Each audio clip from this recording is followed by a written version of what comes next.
No way, Jose. The following footage proves beyond any doubt that the tanks intentionally set the house on fire.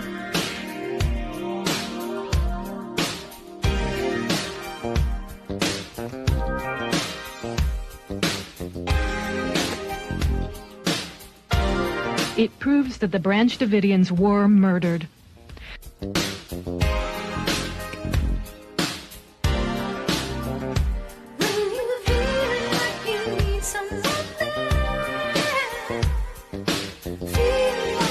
You can see that this tank has a gas jet on the front that shoots fire. You can also see the fire quite plainly.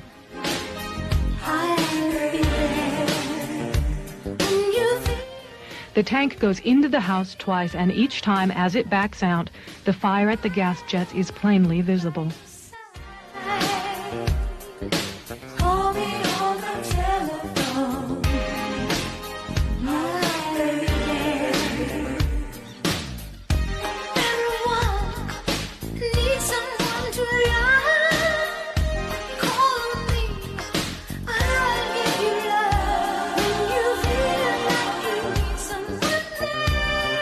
We must all do more to recognize and look for the early warning signals that deeply troubled young people send. Good morning. You are watching the No Way Jose podcast, and this is the morning dump. I'm glad to be with you guys. Let me know. Give me a little audio check. Let me know if everything sounded good. You guys know I had issues. If you were here yesterday, or at least in the first stream, I ended up deleting that. But if you were there for the first stream, you knew we had issues, and everything showed good on my end. And everything I could have possibly checked, and it wasn't until I was going that everyone's like, nope, nothing. It was just a stream. So cool. We're already getting all good. Hell yeah. So I appreciate the sound check from you guys. Today we have the UHC's Manifesto that came out. It seems like all the fucking news is coming out like after, like within like a couple hours after the morning shows lately. So, but oh well, who needs to be that up to date anyways? So we're gonna be going into the Manifesto and some other things. I did want to just kind of start off with, I guess this is a little bit of a shameless plug, I guess, for an old thing. Just to remind you guys that I do cool shit, Let me see if I can find it. This one, a while back, I interviewed with Ken Silva. We interviewed David Galletti, who was literally a undercover FBI asset. So he wasn't an agent. He doesn't like being called an informant. I forgot what it was, an asset or what he liked being called, or an operative.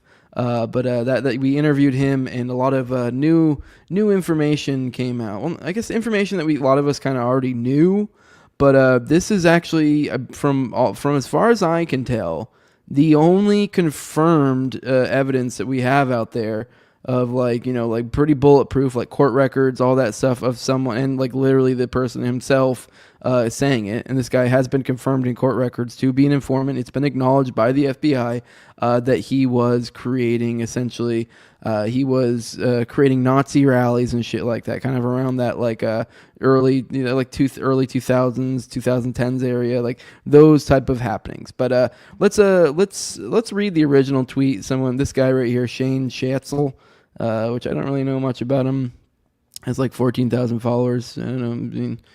I don't really know what to. I guess he has a website. I'm not really. He's an author.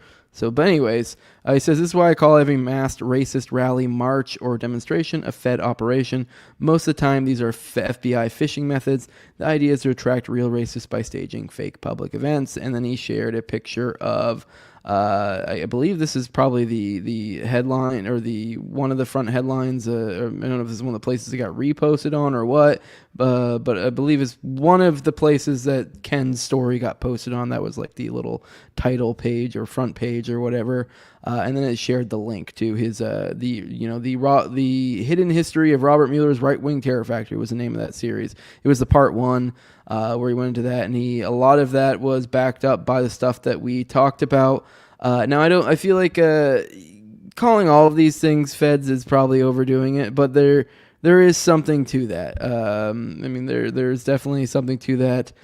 for sure. But I mean, I guess there's got to be some, organic stuff like that out there. But let's rewatch this video. Just kind of a little bit of a blast from the past. One of my family knew.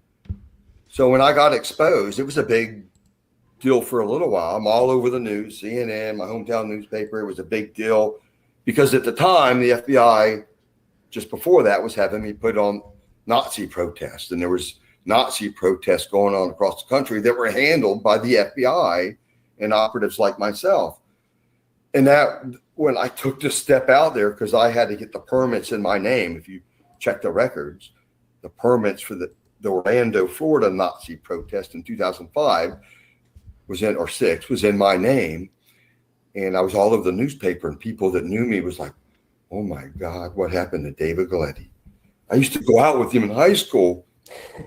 My mom's like, David, what the happened to you? I just saw the newspaper, you're having a Nazi protest. I didn't raise you like that.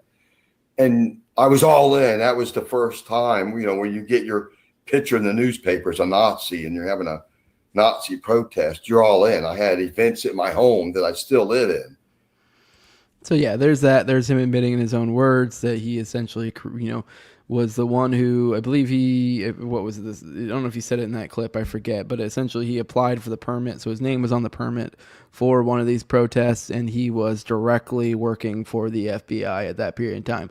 Now they've been able to obfuscate in like previous occasions of stuff like this where it'd be like, wouldn't be the informant, but it'd be like steps removed. But this is probably the most direct case that I've ever seen of where it showed directly being created by the FBI, because the informant himself, and then he even admits that this was something they wanted him to do in the course of that interview. So you can go check that out. I have that on my YouTube channel, also on my, if you want to watch in the RSS feed as well, it's out there.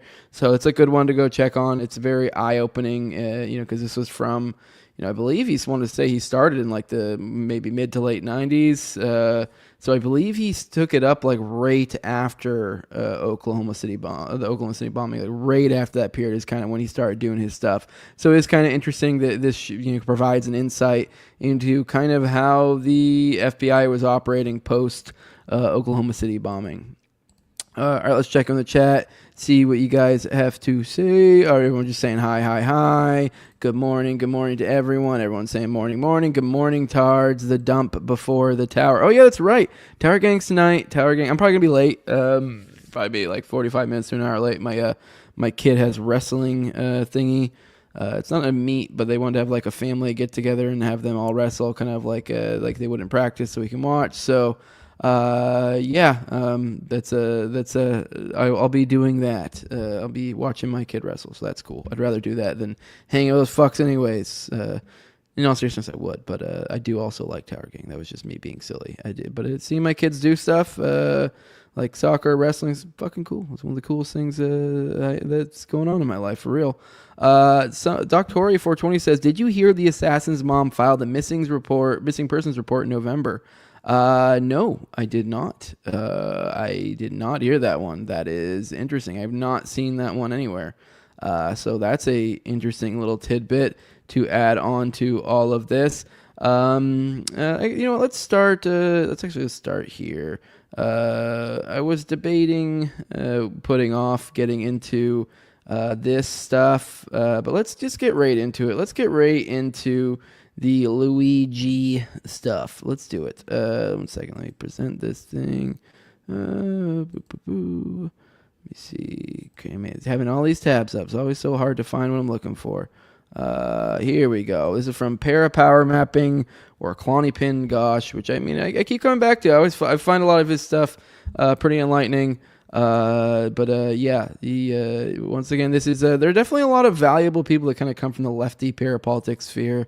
Not that I'm holding against him. I mean, whatever. He's cool. He's never had any issues with me. I've definitely run into my issues with those people in those realms. So I don't know. It's a mixed bag sometimes, but he seems cool. He has good research. I dig where he's coming from a lot of times. Obviously, we have political disagreements, but whatever. Who gives a shit? He goes. So here we go. He's quote tweeting this thing, which we're gonna watch in a second. He says, play this back. Luigi's bespectacled roommate at the Hawaiian Intentional Living Community prior to him going AWOL So he lived in an intentional living community, whatever the fuck that's supposed to mean. Proposed they read the Unabomber Manifesto in their book club. So this is an intentional living community with a book club. Because, I mean, I hear intentional living community, and I'm like, I don't know, is it like a hostel or something? I don't know what that means. But then they have a book club. I don't know. It seems like some hoity-toity rich people shit. And before that, Luigi's Goodreads was almost entirely YA fiction, which I don't know what that means, and normie shit like Sapiens. I don't know what Sapiens is either. Yeah, he's showing pictures of his Goodreads. He's got all the Harry Potter stuff. What else we got here? Paleo diet. Okay, all right. The David Goggins fucking book. So kind of like self-improvement shit, which I never really got into reading that kind of stuff. I guess great for you if you do, but like, I don't know. It seems like a lot of effort to hear stuff that's like probably mostly going to be summed up in like a 30 minute to an hour podcast, depending on what it is. But either way, all right. And then, yeah, here's his review of Ted Kaczynski. So maybe the whole Kaczynski thing, I mean, there's also the flip side of this. It's also like maybe it really was just some sort of fluke that he read for some reason, and that's why there's him reviewing it. I don't know. So maybe there's just people making a whole lot of something about nothing. Because I mean, like, let's be real. If I fucking did something like this, they would bring up all the fucking crazy shit that I've said before, all the different theory that I've talked about, and some of that might be theory that I don't even agree with. So I mean, I don't know, just the fact that he read the Unabomber stuff really doesn't mean anything. Not that I really did. We read the book review the other day, and it didn't really sound like he was like, I agree with everything, and I am now radicalized. He was kind of just like, well, there's some interesting stuff here, which is kind of really the takeaway to be had. All right, let's play this. It says, new Luigi Mangione's former roommate says he's a completely different person. It says it's like Mangione is two different people. RJ Martin was Mangione's roommate at a co-living space called Surf Break in Honolulu up until 2022. So I guess it was a surfing intentional community of some sort is what sounds like. Sometime after he left, Mangione went radio silent while recovering from his back surgery. He allegedly explored psychedelics and magic mushrooms for pain management.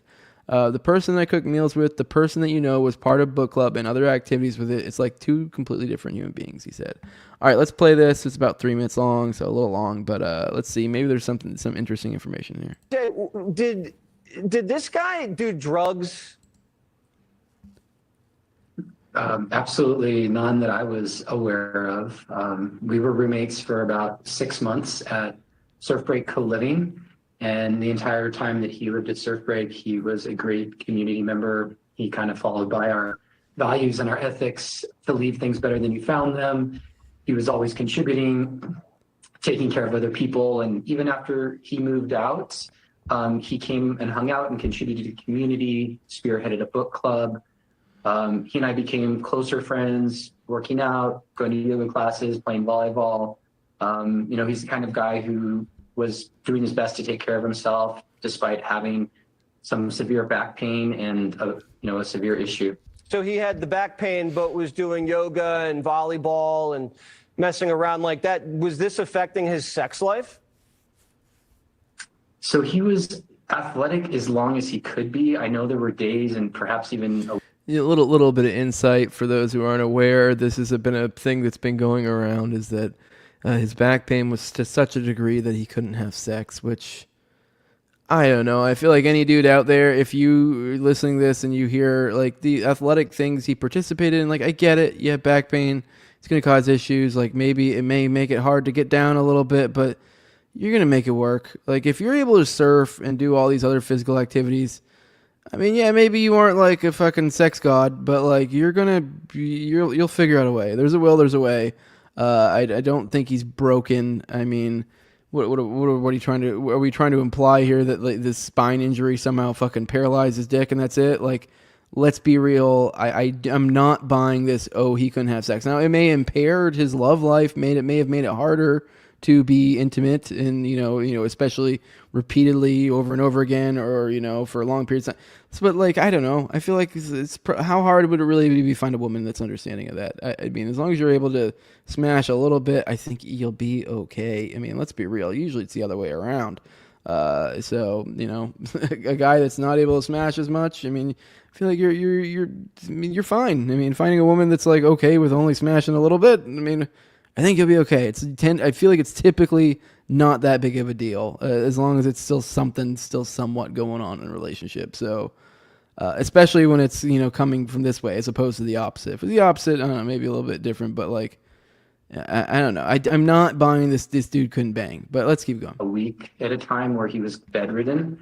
So he All right, well that'll take it a little back. He's saying like a week at a time bedridden. Obviously, if you're bedridden, you can't. Sorry, but let's keep going. was doing what he could when he could. I couldn't comment about his sex life or any of our roommates' sex life, just out of respect for their privacy. I totally understand. So did he ever mention anything about the Unabomber? I totally understand, but I fucking asked anyway. Sorry, let's keep going. Or any other radical idea? I mean, that really was like a left. I mean, I get he's getting to. You'd think though, if you're an experienced interviewer, you would, I don't know, work your way there. I don't know. It just seemed a little harsh. But anyways. So I mentioned one of the great ways he contributed to the surf break community was by spearheading a book club. And he presented a bunch of interesting books to read. I think we started with Outliers by Malcolm Gladwell and a few texts in. I actually proposed that we read, it's kind of half joke, but read the Unabomber Manifesto. I always wanted to read it, but never got around to it.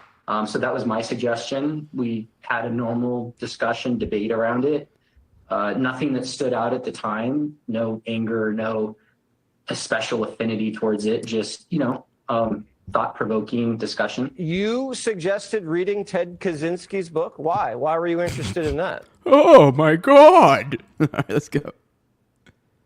I have an academic background, and I really enjoy reading just about anything, different perspectives, right, left, middle, progressive, things about ancients, the future. And look at his smug little. That was like, oh really?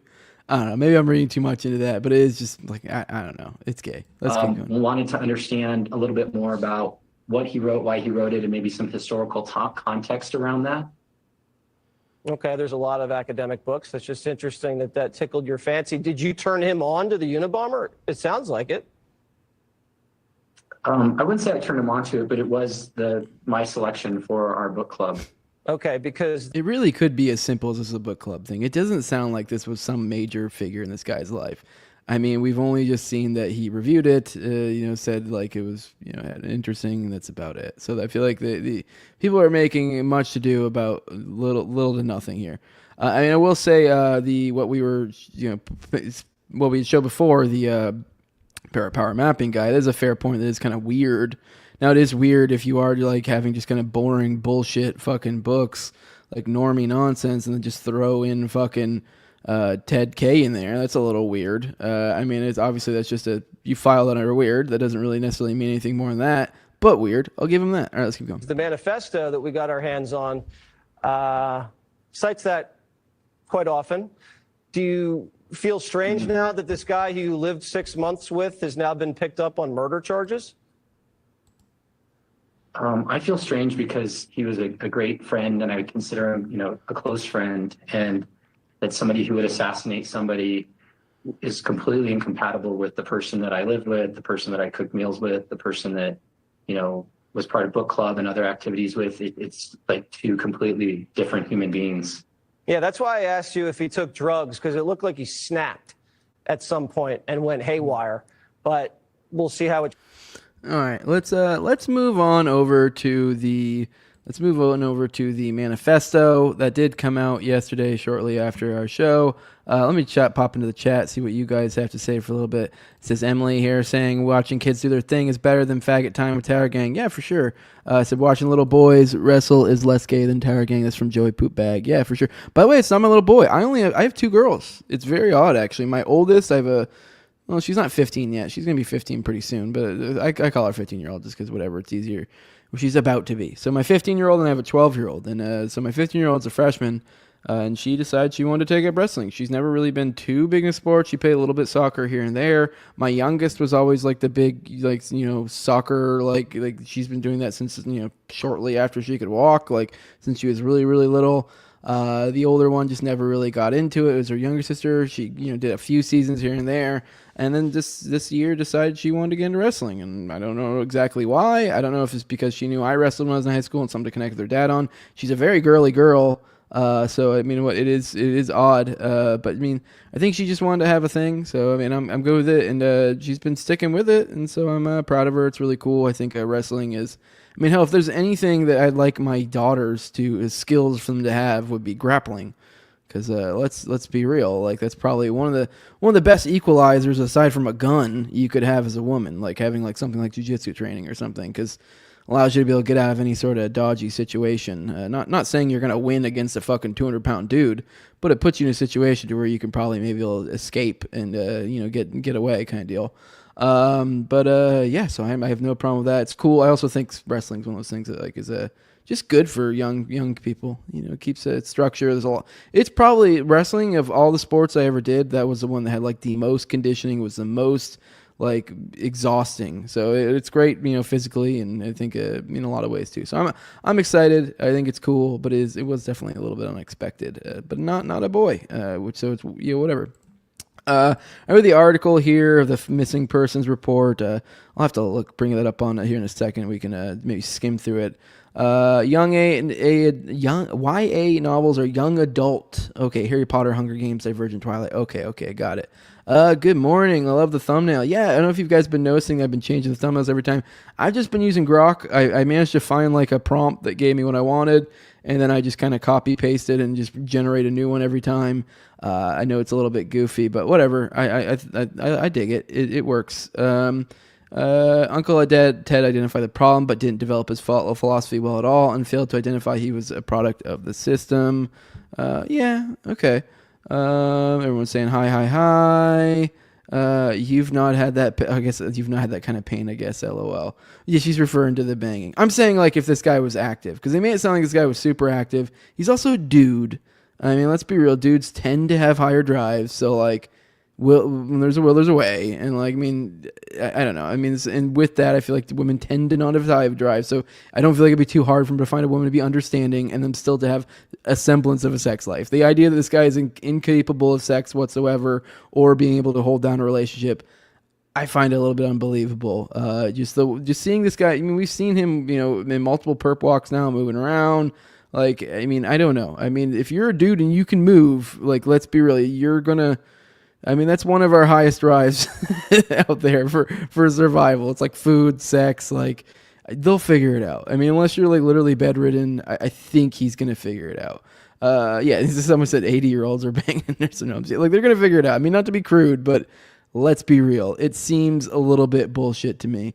For the record, if young men have other interests like surfing and reading Kaczynski, they're not all horned up fucking everything. I'm not saying that either. I'm not saying that. I'm just saying men tend to have a higher drive. That's all that it is. And I'm saying you'd be able to hold down a relationship.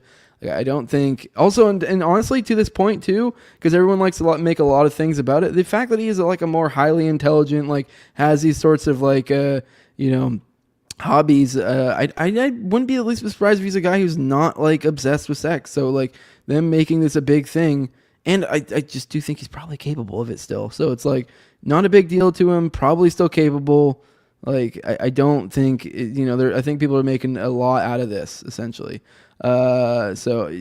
Anyways, Jesse Waters hasn't read anything but a teleprompter for the last 20 years from Dr. Finding out you're a girl dad means I have to be nicer to you. Yeah. Nerds don't get laid, LOL. Well, look at this dude. This guy could not. I mean, maybe he was an awkward guy, but let's be real. This is a handsome feller. He could have got nookie if he needed nookie. But I also just get the feeling, from my general impression, if I'm making some stereotypes here or make some guesses, I feel like he's probably the kind of guy just doesn't really care about that much. So, and it's really, yeah. So, I missed the thing where being a young chaste person isn't a bad thing. Yeah, no, I mean, it's not necessarily a bad thing. I don't think it's the worst thing. And I also think, like, even if he did get in a relationship, he would be fine at being able to maintain a healthy sexual relationship, regardless of the theory of whether he should be married or whatever. Like, I feel like he'd be all right. All right, let's get into the manifesto. This is from Ken Klippenstein. He's a journalist. He's I believe one of the only people who posted this. It says, I've obtained a copy of suspected killer Luigi Mangione's manifesto, the real one, not the forgery circulating online. Major media outlets are also in possession of the document but have refused to publish it and not even articulate a reason why. My queries to the New York Times, the Washington Post, CNN, and NBC to explain their rationale for withholding the manifesto while gladly quoting from it selectively have not been answered. I'll have more to say on this later on how unhealthy the media's drift away from public disclosure is, but for now, here's the manifesto. To the feds, I'll keep this short because I do respect what you do for our country, that's the first one. That's what everyone, a lot of funny memes going around, a lot of jokes to be had there, because, yeah, that seems horseshit. I don't know. This guy, once again, obviously, I just kind of went on about how, like, maybe he really wasn't a big Ted head, I guess you could say. Just the kind of, I did surmise the kind of guy who's reading that sort of stuff, the beliefs that people are implying he has. I just do not see this as the guy that's going to start his manifesto or confession or whatever you want to call this off, started off with, sorry feds, like, I'm trying to help you guys out. I really appreciate what you do. Woo! Like, that just seems not, it just seems like if this was a movie, we'd be like, this is bad writing. Why did you include this in the manifesto? This is weird. It makes no sense. So I don't, are the feds writing this and they just really want to fucking kind of like give a shout out, be like, hey, this is to my boys? I don't know. This is weird. Or it could just be genuine. Maybe reading into this again, but anyways, just saying, a lot of people have already pointed to that as like, what the fuck? Come on. To save you a lengthy investigation, I state plainly that I wasn't working with anyone. This was fairly trivial, some elementary social engineering, basic CAD, and a lot of patience. The spiral notebook, if present, has some straggling notes and to-do lists that illuminate the gist of it. My tech is pretty locked down because I work in engineering, so probably not much info there. That's weird. That he's like, oh, you guys aren't going to be able to find anything there because, like, I don't know, I'm a nerd and you know nerd shit, so don't worry looking into that. It's almost as if he's, like, covering that base later, so when people are like, why didn't we find anything there? Like, we literally said in the manifesto that, like, I'm good with computers and I'm a nerd, so, like, you're not going to be able to get into my shit. I don't know. That maybe I'm reading into this too much. It's just weird. I do apologize for any strife or of traumas, but it had to be done. Frankly, these parasites simply had it coming. A reminder, the U.S. has the number one most expensive healthcare system in the world, yet we rank roughly number 42 in life expectancy. United is the indecipherable, I'm guessing this was written and it probably couldn't be made out, largest company in the U.S. by market cap, behind only Apple, Google, Walmart. It has grown and grown, but as our life expectancy, no. The reality is these indecipherable, once again, have simply gotten too powerful, and they continue to abuse our country for immense profit because the American public has allowed them to get away with it. Obviously, the problem is more complex, but I do not have space, and frankly, I do not pretend to be the most qualified person to lay out the full argument. But many have illuminated the corruption and greed, e.g. Rosenthal and more, which I'm not familiar with those thinkers, so I don't know if anyone in the chat is, and you want to give me an idea of their, rough idea, like kind of give me a breakdown, a quick one, that'd be cool, but I don't really know who they are, fan. Decades ago, and the problems still simply remain. It is not an issue of awareness at this point, but clearly power games at play. Evidently, I am the first to face it with such brutal honesty. All right, that's it. That's just a short couple little paragraphs, it seems like. Actually, kind of just one big super paragraph. Yeah, I don't know, just kind of just a confession. I don't really think there's a whole lot to be gleaned from it. If this was, I'm not saying this was written by feds, but if it was written by feds, it wouldn't look any differently. But it also, in the same breath, it very well easily could have been written by him. I don't know. It just seems, I don't know. It's too. If the feds did it, they were smart because it was kind of like a keep it simple, stupid. The little thing at the beginning was a little silly. But aside from that, it's kind of a keep it simple. Short, just kind of make a quick, concise argument. And even then, he doesn't really make the argument. It's more like, there's other people who make this argument, so you can kind of point to other thinkers. I don't know. I don't really have much. I don't think there's much to be said about this, really. interesting, sort of, I guess. Yeah, as I said on Already Dead last night, that like it's kind of like with the Syria thing, where you're kind of impressed with the empire right now. If I'm not saying this is that case, but if this was an empire thing, it's like, well, all right, looks like they're getting their shit together. They're getting a little bit. This story is compelling, and this is a short little manifesto, so there's like way less room to fuck it up. It's in the realm of believable. So hats off to you for that. If that is the case, if that's what you guys are doing. If not, it might just be that this is real. So just throwing that out there. I mean, I still feel like there's a lot of weirdness in this, and I struggle to buy this, but I mean, I don't know. Time will tell. All right. Let's pop everyone saying good morning, good morning, good morning. You notice he never says he actually did the deed, just that it was deserved. Okay. First, trust me, bro, assassin. Yeah, I mean, but he actually did do that. He's like, I'm not even going to make an argument. Just trust me, bro. Like, that's kind of what he did. So just kind of like, these guys suck. If you want to look into that, you can read so-and-so, but they suck. And that's why I did it. Yeah. All right. What else we got? All right, here's a fun one. Mangione roughly translates to big eater in Italian. His name is literally Luigi B. Eating, and they found him at McDonald's. What does it all mean? All right. I'm obviously being silly. I mean, there definitely have been lots of posts like that. I guess there was something to do with like the letter 286. I've seen some people making posts, making numerology connections. I think 286 was some sort of denial, code or something for health insurance as well. So a lot of people are like trying to be like, acting like this guy is the Riddler or something. So I don't know. I just thought this was kind of a funny little aside to break it up. All right, this is something from one of you guys, Doctore420. It's in the chat right now, actually.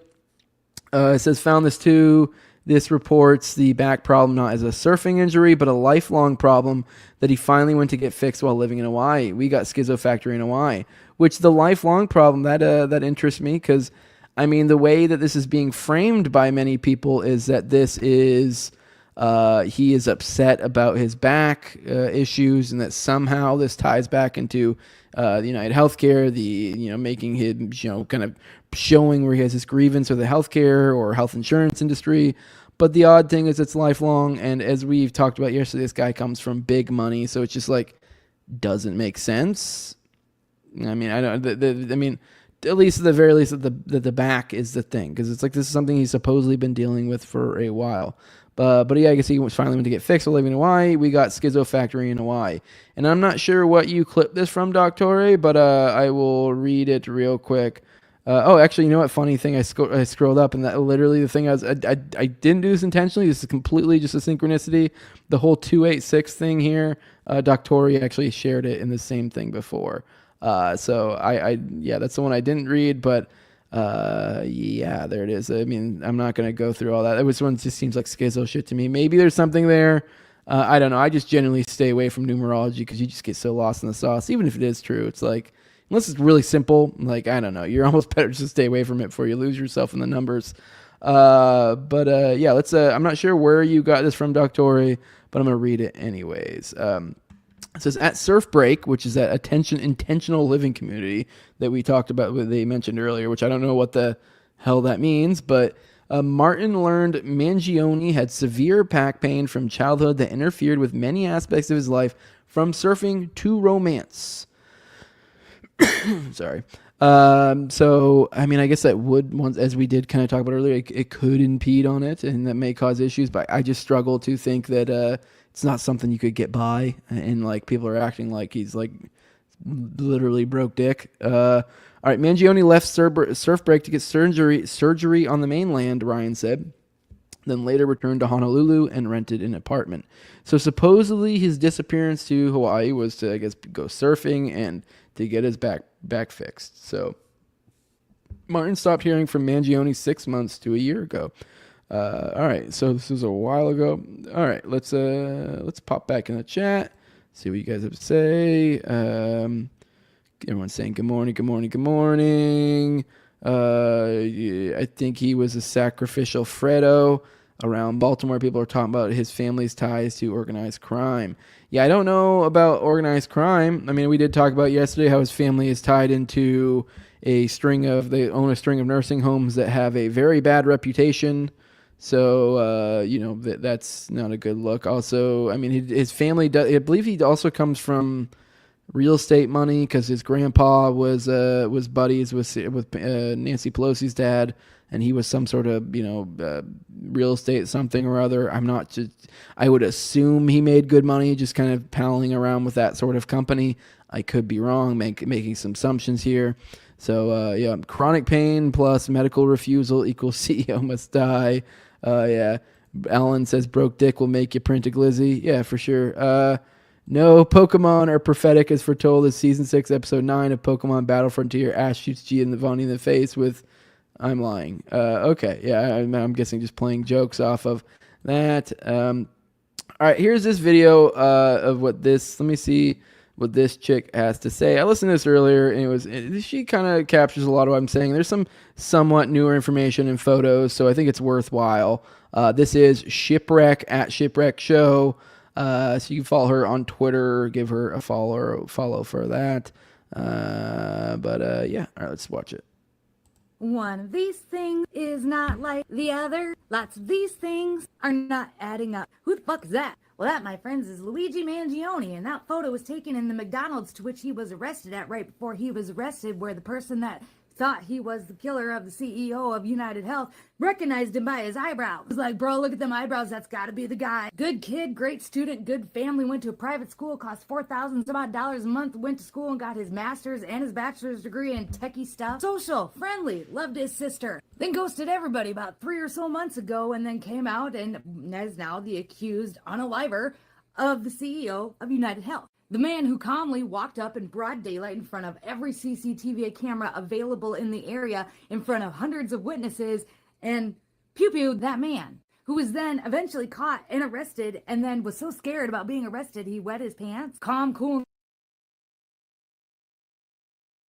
Oh, sorry, I had to mute. I was just saying it's a little wild that he supposedly wet his pants. All right, let's keep moving. Collected while delivering the act, but then scared to shit when he has to. I mean, that doesn't make any sense. Side note, can we talk a little bit about why McDonald's was getting all this free advertising the last year? Found him at the McDonald's and he had like $2,000 of alternate currency and like $4,000 United States currency, but the backpack he was carrying. All right, that's weird. I mean, I guess he is a tech guy, but all right, still weird. And when he did the act, was full of Monopoly money. Also, when he was arrested, he happened to have the firearm and his entire manifesto talking about how much he hated corporate America and basically United Health on him still. That's a terrible bad guy. Listen, I've watched enough Scooby-Doo to know that that's a terrible, terrible bad guy. And depending on who's reporting it, where the information's coming from, oh boy, it looks different in every single photo. And the cops were like, immediately, they were like, there was no doubt about it. We didn't have to think twice. We knew that was our guy. Look at the eyebrows. Swiftly, social media took him down, but X did end up putting his account back up, so you can go see his X account. And reportedly on his YouTube channel, they had a countdown that said, if you're seeing this, I've already been under arrest. And this whole thing is just fucking weird. Family and friends were like, there's no way. One of his friends, I think, came out and was like, you got this completely wrong. This is completely upside down. There's no way he did this. A lot of the speculation is that he had had back surgery and it left him in a lot of pain, and that's why he was so mad at United Health, because they weren't covering it or whatever. His friend RJ confirmed that, yeah, he had back surgery, but he never talked about ungays or violence or anything. Can't make any sense of it. Can we talk about the fact that he was arrested in Pennsylvania and it was only about an hour and a half away from the place, Butler County, where Donald Trump, the attempted assassination of Donald Trump had happened? What is going on with Pennsylvania? This guy.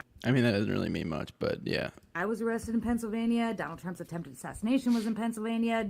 When Biden went to Pennsylvania to campaign, that's where he put on the MAGA hat and took a photo with all them MAGA kids. Pennsylvania, what you not letting us know about? Something in the water? What you got? And if you don't know who this girl over here is, her name is Taylor Lorenz. Now, this is she weird. Is an investigative journalist, and she writes articles for WAPO, and she did write articles from Vox, but Vox just let her go because she went on this like 3-day rant about how happy she was that old boy right here was not alive anymore. It's actually kind of gross. Like, I get what you guys are saying about, you know, it's payback and play stupid games, win stupid. I get that, but she took it to like this whole other level. She was like gleeful and joyful. Do you want to know what the most fucked up part Taylor Lorenz is? Before his X account went super mega viral, she was following him. I'm sorry. That is weird. 4,000 followers followed by Taylor Lorenz. And this is before this shit popped off. Although, I guess, I don't know. I don't know when this photo was taken. Maybe she was just really Johnny on the spot and she was like the first person who followed him. I don't know how you could show when she followed. So, I mean, maybe it really is just that Taylor was way ahead of the story, immediately found the guy, was one of the first person to follow him. And then so then when people took photos or screenshots saying Taylor Lorenz follows or whatever, Yeah. So I don't know. I mean that, but it is weird that she was that early. But I don't know. I mean, really, if you were just one of the first people to follow him, then that would look like that too. And I don't really know if there's a way you can check on Twitter when someone followed somebody. So. Ask Taylor Lorenz some questions because it's seriously, she did this interview with Pierce Morgan this morning. She's just like, oh my God, it's so awesome. And she was following him. I believe anything that is happening with this whole situation. Listen, I've got oceanfront property in Arizona. I'd love to sell you oceanfront property. All right, that's all of it. It is it is an odd story. I mean, I'm just struggling to buy this. By the way, I don't think we'll get into it today. Maybe we will. Someone shared, wanted me to cover the drone stuff, which we'll probably get into. If we don't get into today, we'll probably get into it tomorrow. But let's go through the chat a little bit. There's only two possible explanations, all fake and gay or mind control, or some combination of the two. I tend to agree with you. It just feels, I mean, I guess it could be real. I mean, there is the outside possibilities it's just legit, but just seems bizarre to me. My first boyfriend at 19, he was 29. He had a genetic condition that made the holes in the coccyx smaller and causes nerve pain. I wonder if Buddy had something similar. I don't know. I haven't seen anywhere where they've said exactly what they have. The mob is still big in Baltimore, even the Pelosi family from Cody. But then we have nursing home would make a good front for laundering illicit funds. Yes, it would for sure. An intentional living house is too DOC. I don't know.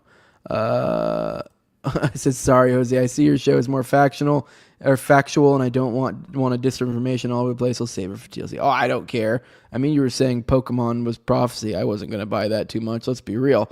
All right, bro had get the vax post also. Yeah. You said LMAO so dumb. Never been to the East Coast. You can't go anywhere with going through Pennsylvania. Yeah, for sure. Yeah, bottom of the list is first follows, top is new as follows. But I guess, yeah, that is true. I don't know.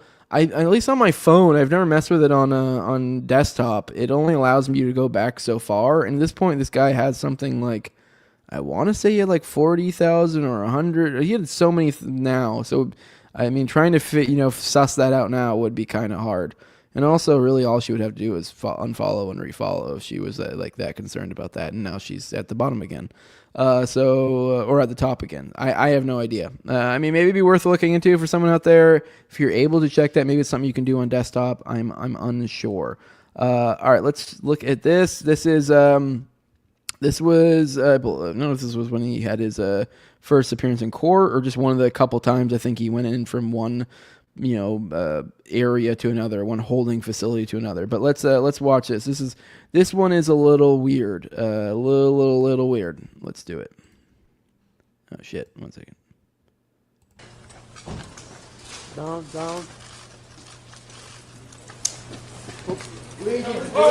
That's completely out of touch and an insult to the intelligence of the American people and the lived experience.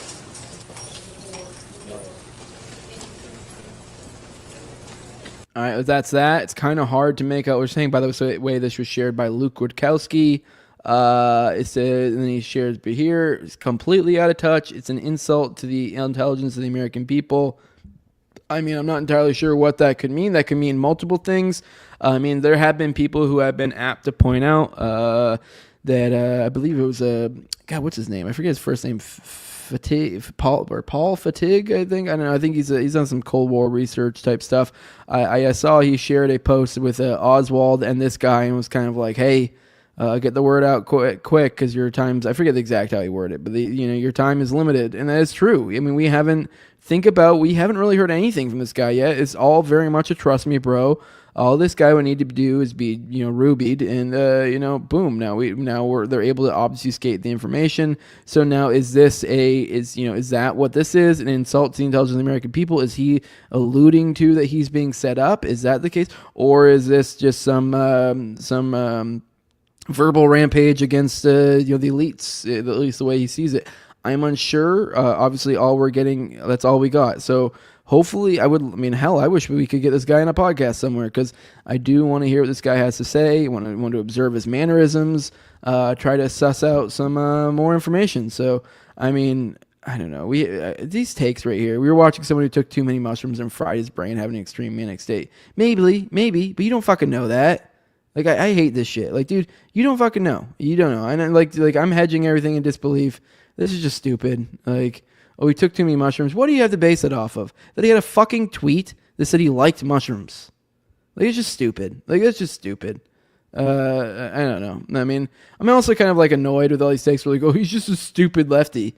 You don't fucking know that. Like, I don't know. You'd think people would like have some level of disbelief, be like, I mean, I understand being like, if you do buy the official narrative, which I'm struggling to, I mean, I could be brought into it, but, you know, just taking it as if it's like, you know, gospel truth and not realizing that like all of this could be, you know, I mean, who knows? I mean, this guy could have just, you know, from a, like, you know how many stuff I've watched, how many different like podcasts or, you know, YouTube videos I've watched on like psychedelics or whatever, and not even done that given psychedelic. It's just, I'm like interested. It's just a topic I find interested. It's just a weird Wikipedia rabbit hole I've gone down. Who knows? This guy may have never done hallucinogens and just found it to be a compelling topic and really good, and, you know, went on a deep dive once or twice. He totally is the kind of guy that would do that. I don't know. This is a weird rant. I don't know. A lot of these big people who's just saying with certainty, just what just is likely just not true, and just comes off as dumb to me.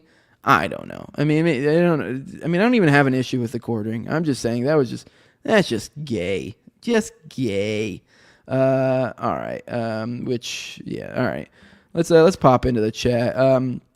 Fabricated narrative facade has slipped again. The powers that be are up to something. It's not going how they plan. Society got another glimpse behind the curtain. Their control is falling. Yeah, the quartering has terrible basic bitch takes. Yeah, I don't know. I mean, I've eaten more psychedelics and mushrooms than most people, and I still ain't broke my brain. From Alan, if anything, mushrooms have fixed my brain more than hurt it. Yeah, I would actually agree. And I've never been someone who was like, did a shitload. And you know, the other thing that's stupid about that fucking take is that it's like, that's not a thing people do. Like I don't think I've ever met someone who's really into hallucinogens who was like fried the fuck out of their brain and just did a shitload. I'm sure there are some like fucking, you know, space troopers, whatever the hell you want to call them, that really, really get into it and like do a ton and maybe do some sort of mental damage. But most people just use it very sparingly, because that is not the kind of thing that you want to be doing regularly. Most of them last way too long. It's not really a fun experience. I mean, there are fun aspects of it, but you're kind of in a sensitive state as well, so it's not the same. And I take this from a guy who's done a lot of drugs in my life. It's different from other drugs in the sense it's not something that you're really doing for a fix or because it's like you like the way it feels. If anything, it really is. At least with mushrooms I've never really done like DMT or anything too crazy. I've done acid a couple times. I didn't really care for acid. I liked mushrooms in you know, overall, but you know, it really is a therapy session with yourself. That's really what it is. It's like, it just makes you far more intrinsically thinking. So you're just kind of sitting there thinking about stuff. I mean, yeah, you do have some visuals here and there, but that's like that's the least of it when it comes to tripping. Yeah, I don't know. Dr. said, I've done more drugs than a lot of people, and I've never went and killed anyone. Yeah, I mean, I don't know. It's just stupid. Just fucking stupid. All right, here is, this is kind of, this isn't too important, but I guess just kind of on that same vein. So here's Tim Pool. So Luigi Mangione is reportedly an incel due to medical issue. He says, then it's kind of like Brian Thompson shooting suspect Luigi Mangione suffered a back injury so severe he was unable to have sex, a former roommate said. Notice how that's different than what was said before, to where it's like it caused problems.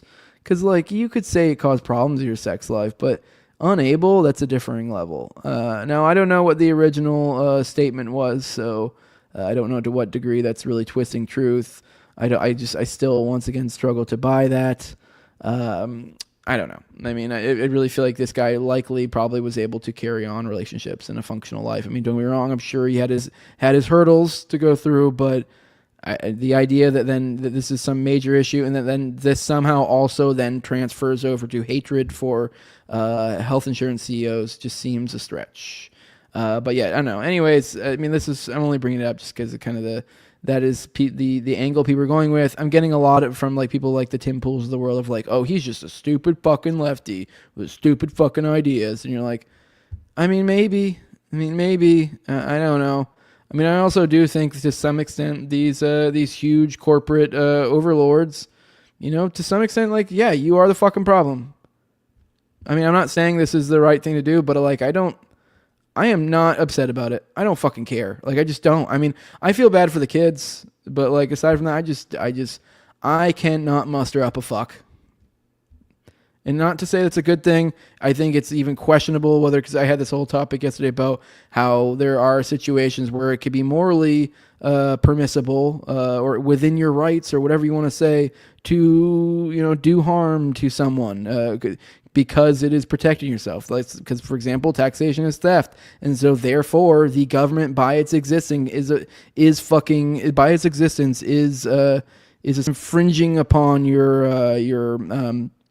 on your own person, essentially. So you are well within your rights to defend yourself. Now the issue becomes what is pragmatic, and then obviously there's proportionality and stuff. But and then also with somebody like a corporate like this corporate guy, it's like to what extent is he really culpable? I don't know. I think when you get to corporate people, it gets a little bit more of a gray area. It's harder to quantify as opposed to your stereotypical like tyrant of some sort. That makes it easier to make the case. But I don't know. I'm rambling again. But let me check back in with you guys, see what you guys have to say. Yeah, he says 100% agree. Tim Pool and the Quartering have both gone full rightoid. You're like, yeah. I mean, I don't know. It just seems gay.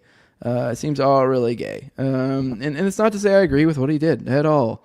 Like it's just stupid. All right, I did want to share this with you guys. I referenced this yesterday that there was a manifesto that was out there that it was not correct, or I had my suspicions that it wasn't correct, and that's why I didn't share it with you guys. For one, this is kind of long. You can see this is like 4 pages on a Substack somewhere.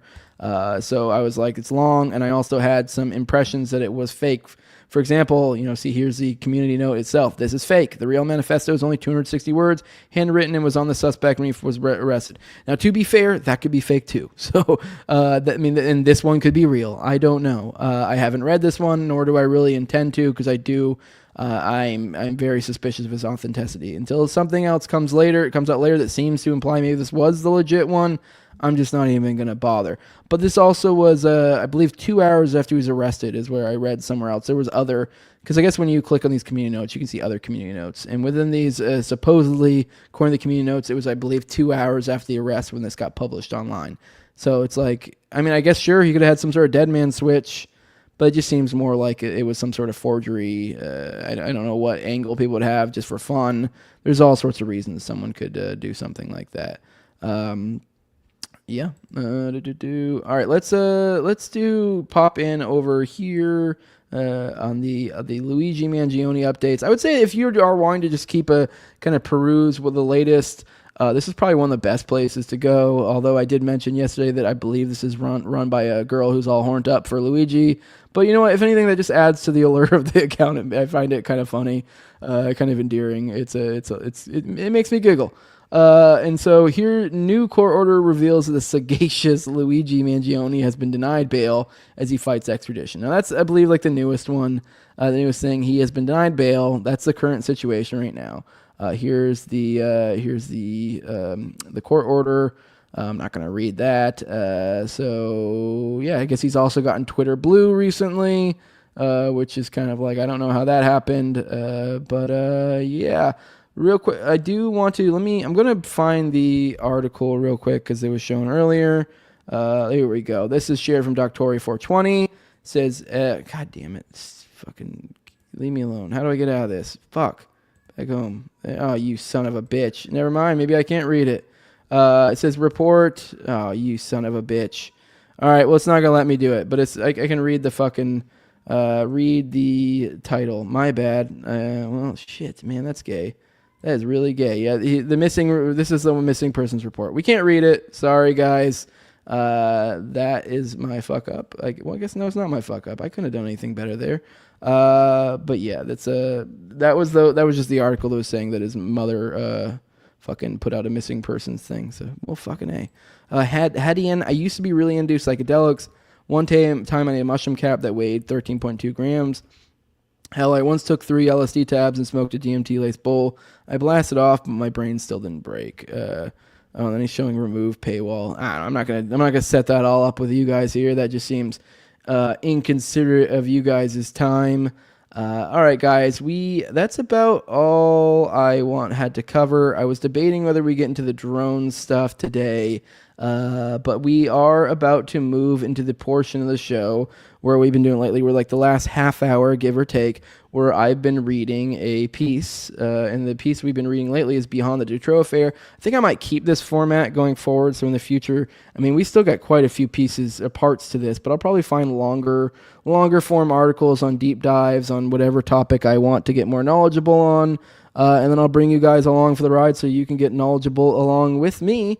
So what we've been reading is the Dutroux Affair, which the whole reason I'm giving this preamble is to remind you that it is very,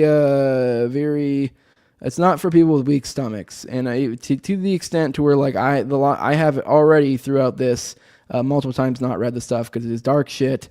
Just a little bit of a summation. The Dutroux Affair was kind of like, you could kind of equate it to like an Epstein thing that happened over in Belgium. There was lots of royals implications, the royals being involved.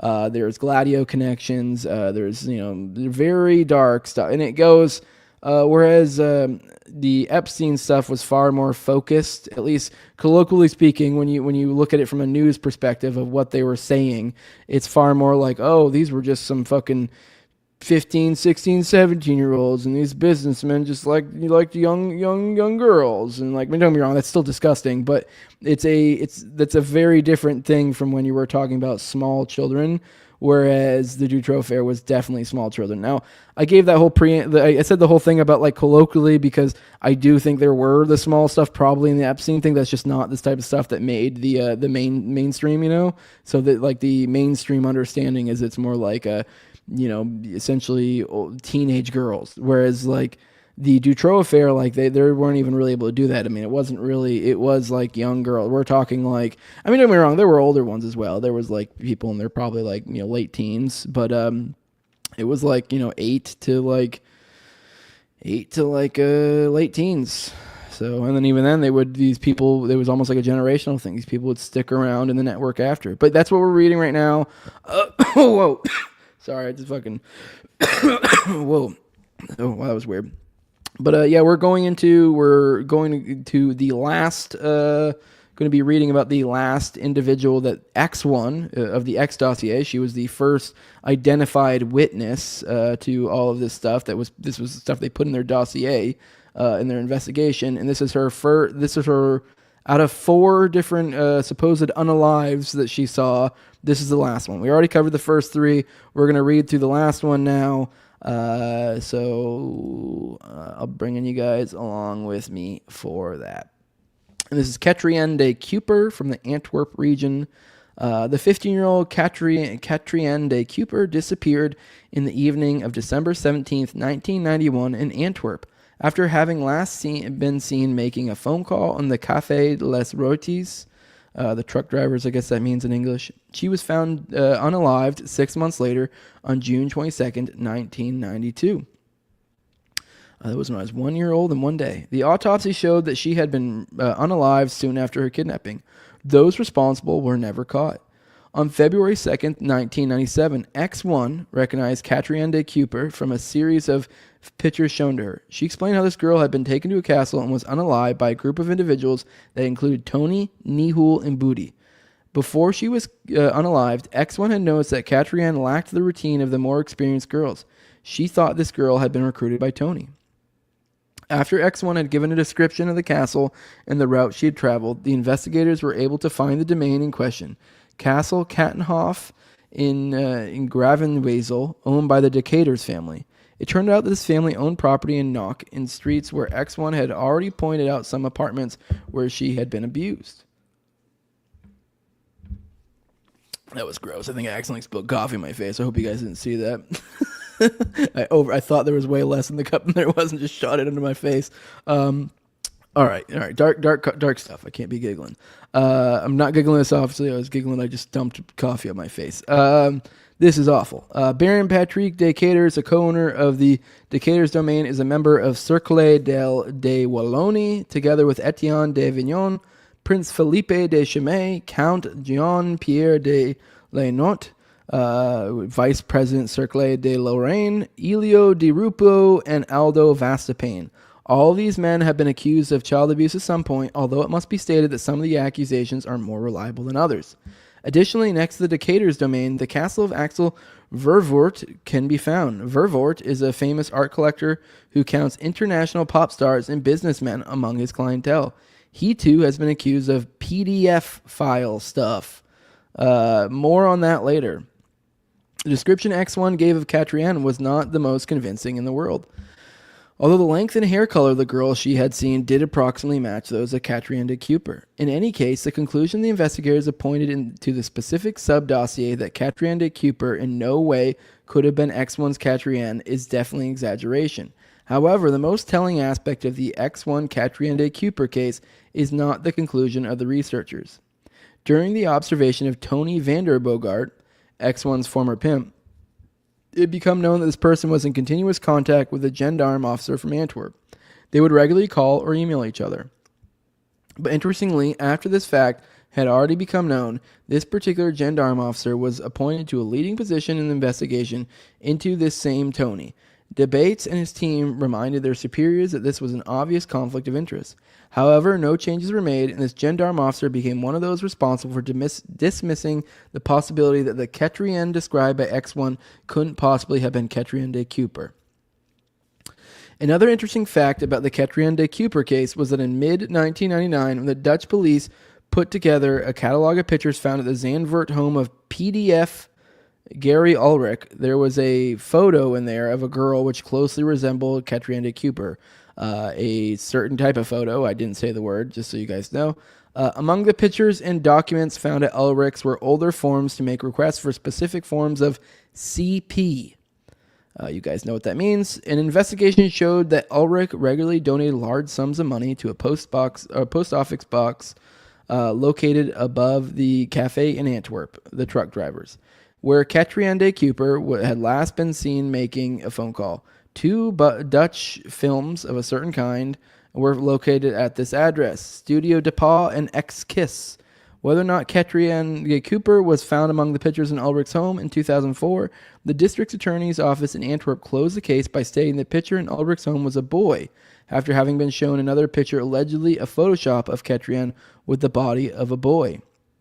Now, seriously, does the girl in the central picture even remotely look like a boy?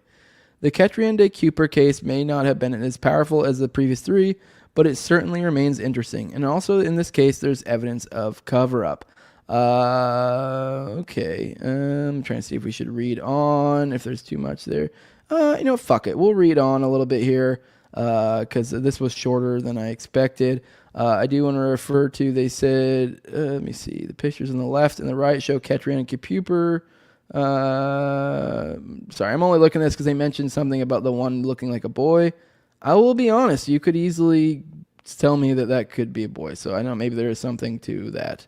But I don't know, I would say if you're just popping in for the first one, some of the other ones definitely were more powerful, a lot more things that lined up. So I'm not saying that's the only case. All right, who backed up the claims of X1? This goes into that a little bit more too. As already mentioned, in 1998, prosecutor of the King Jan Sonnen stated the following on Belgian national television. The testimonies of Regina Louif, alias X1, have been closed definitively. As an overall conclusion, it can be stated that all her testimonies have been totally unbelievable and the inaudible of pure fantasy. This has since been the consensus view on X1. However, it's a lie. Even if one only pays attention to the official conclusions of the Veronique Dutroux, Karen Dillard, Christine Van Hees, and Catriona de Cooper cases, even then it not only has to be acknowledged that it is a fact that Tony Vanderbogart had done stuff with X1 since she was at least 12 years old, but also that her parents approved of this relationship. According to the Sonnen's own gent law court in 1998, it has been established that, so this is according to the court, so the Sonnen's own gent law court, it has been established that Regina, between her 12th and 16th year, had a relationship of a certain kind with a much older and grown man named Antoine V.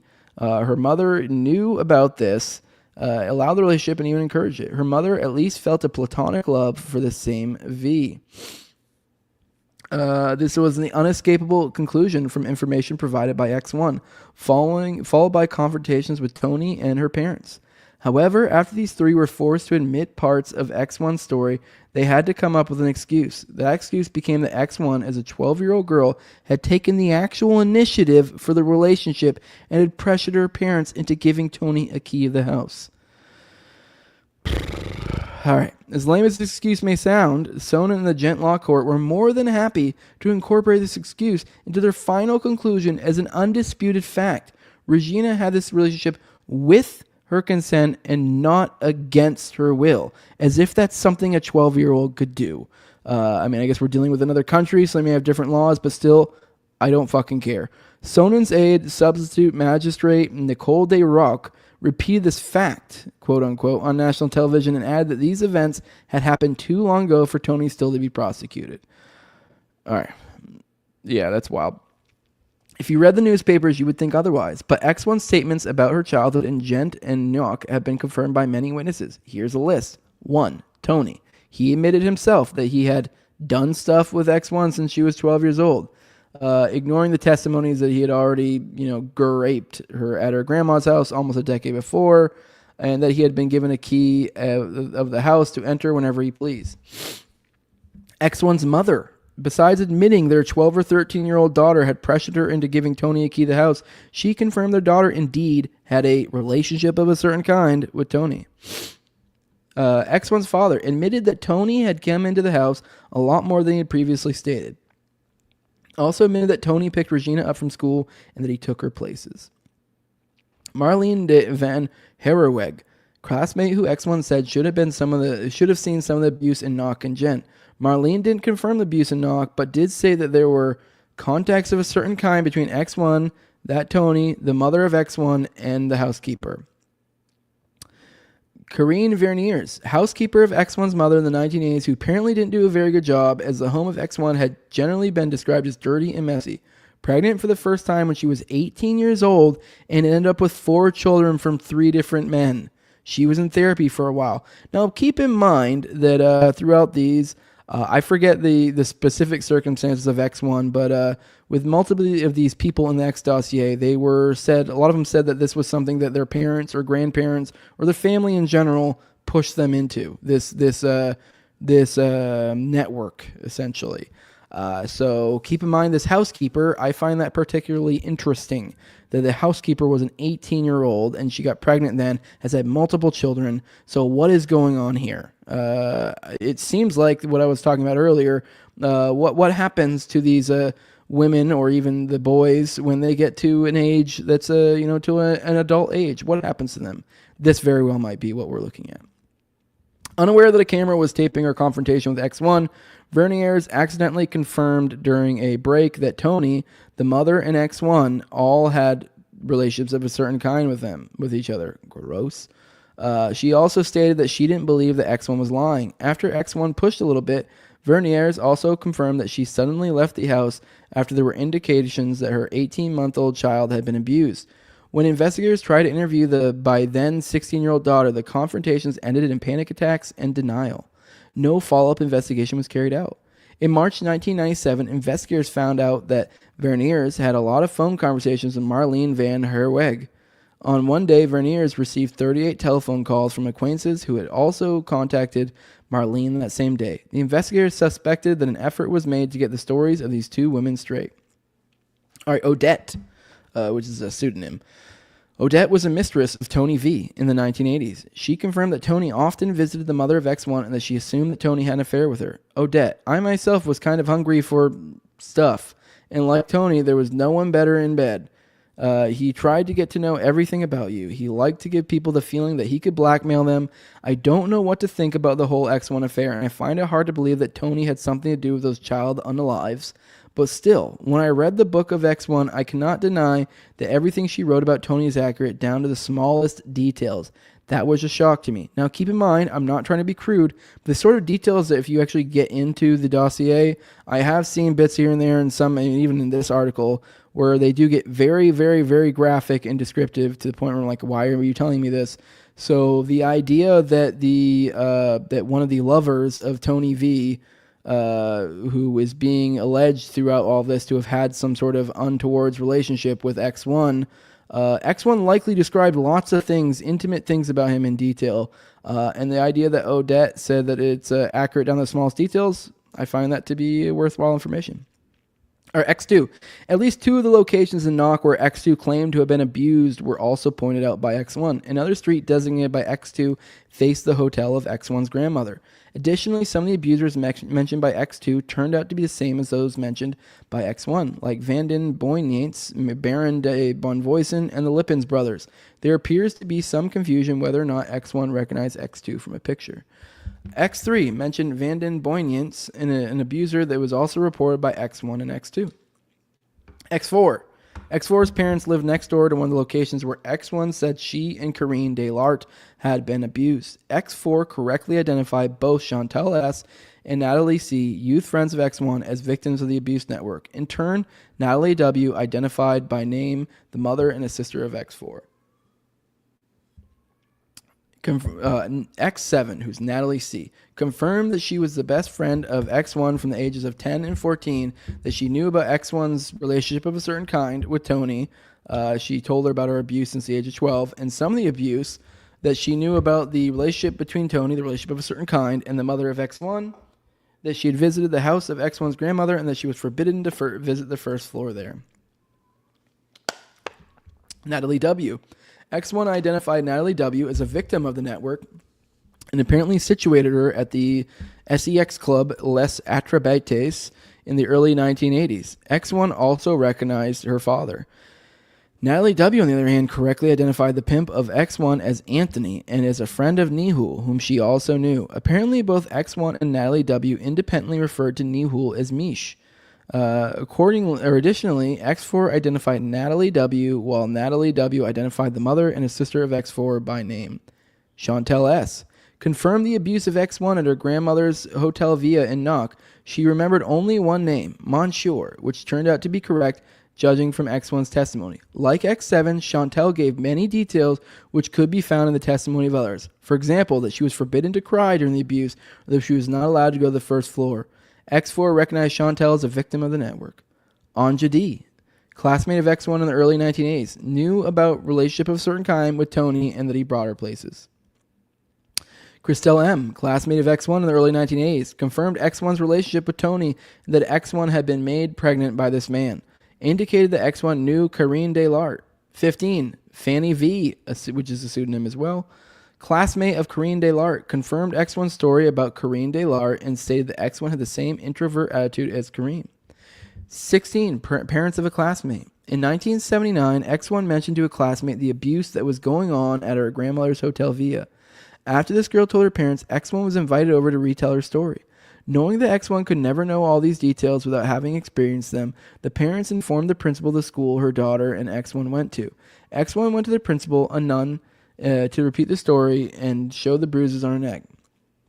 The nun told X1 that she was a fantasizer and called up her grandmother. Besides being heavily punished, X1 was sent back to her parents and Jen in an effort to stop the rumors that were going around the neighborhood by now. When X1 disappeared from school, the parents I lost my place for a second. The parents of X1's classmate assumed that she had been taken up in a child protection program. However, more than 10 years later, they found out that this had not been the case. The girl nor her parents were asked to testify about X1. 17 is the last one, guys. Girl from the network who went to live with X1 and her husband in 1998. She was never asked to testify, but apparently could verify many aspects of X1's story. She is not to be confused with Marie Teresa Meek from X1's testimony on Christine Van Hees.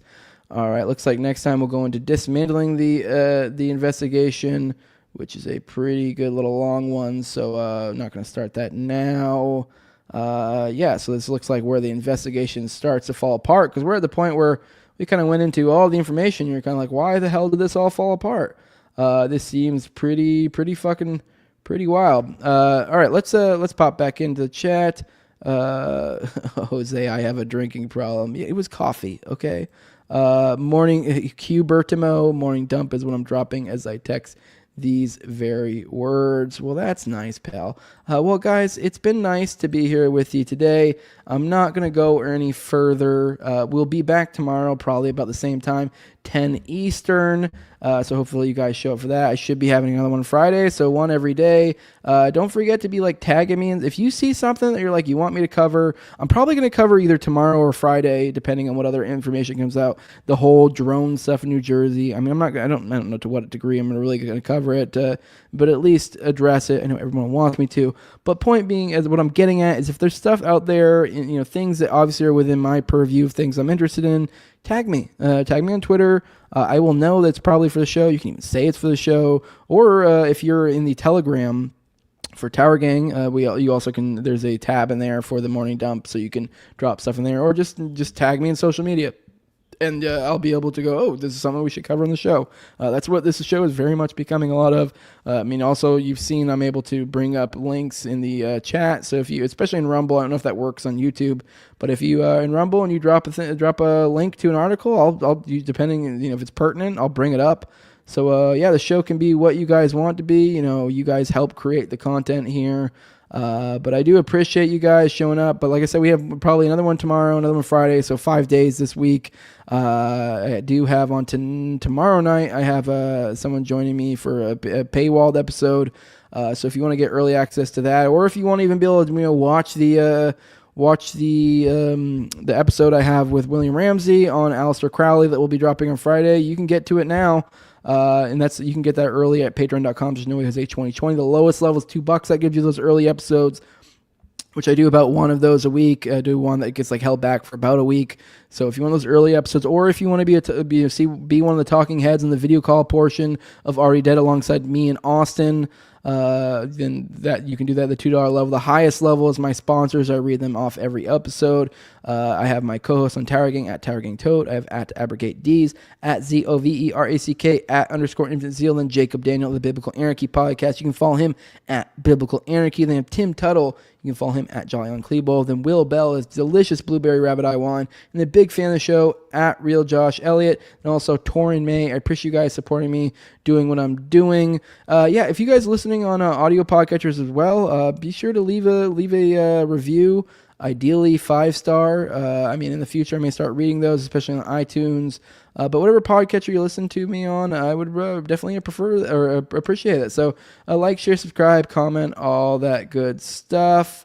Love you all. Deuces.